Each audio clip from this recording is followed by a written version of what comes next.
Here in Wells, I think there's probably about 4 waterfalls, beautiful trails, and you can really just connect with nature here.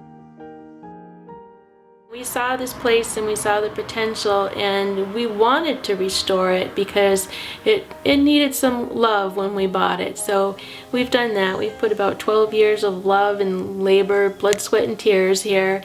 And I feel proud of the work that we've done. So in that way, it's improved my quality of life because I know that I've made a difference in this house.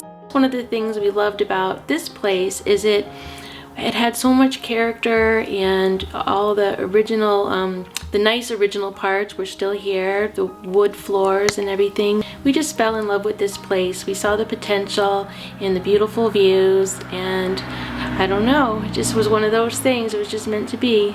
When we got the house, it was really divided into 2 distinct parts. There was the residential side and the store side. But we joined both parts together. We put French doors in. Then we decided to turn one room into the yoga studio. So we turned the other part, that was the store, into a preschool. I really got to realize some of my dreams, and I think that it would just lend itself to any type of business, and the town would welcome another business, another entrepreneurial spirit. So if you have an idea, or you can imagine something, or you have a dream that you would like to realize, this would be a great place to do it. You'll never be lacking for inspiration, that's for sure. All you gotta do is look out the window to be inspired.